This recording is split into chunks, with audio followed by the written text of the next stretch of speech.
大家好，我是娟子。今天用这4个鸡蛋加上一把菠菜，给大家分享一个好吃的做法。先把鸡蛋打到碗里，加入40毫升的淀粉水，充分的给蛋液搅散备用。一个洗净的胡萝卜刮成细丝，用1半的量就够了。水开以后少加一点盐，加几滴食用油，放入洗净的菠菜，焯一下水。这样焯出的菠菜颜色翠绿不变色。约烫上30秒，给它捞出来，倒进盆里过一下凉水。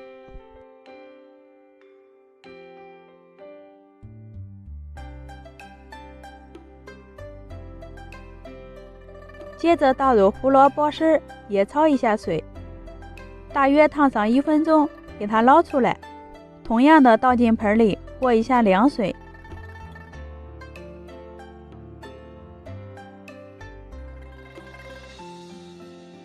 起锅烧油，油热以后倒入2勺鸡蛋液，端起锅子放动，摊成一个圆蛋饼。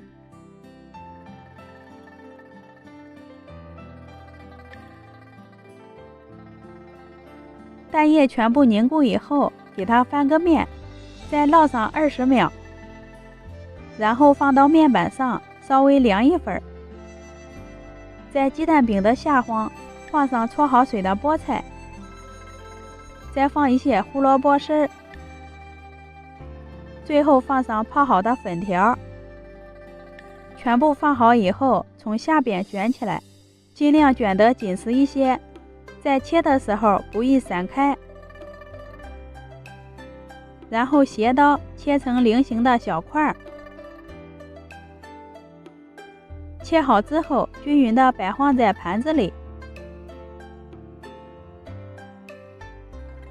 接下来准备2个去皮的便蛋，先对半切开，再切成小块，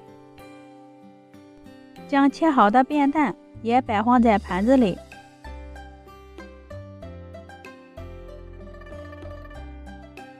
我用胡萝卜做了一朵花，放在中间点缀一下。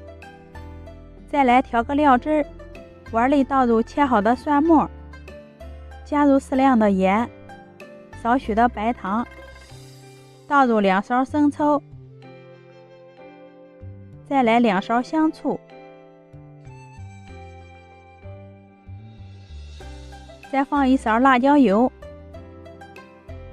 淋一点香油，最后加2勺凉开水，充分的搅拌均匀，香喷喷的料汁就调好啦。将调好的料汁淋在鸡蛋卷上面，一道好吃好看的鸡蛋菠菜卷就做好啦，吃起来脆嫩爽口。过年时家里来客人，可以做上一大盘，不仅颜值高，还有营养。这道菜我还没想好名字呢，欢迎小伙伴们在评论区留言，我们下期见。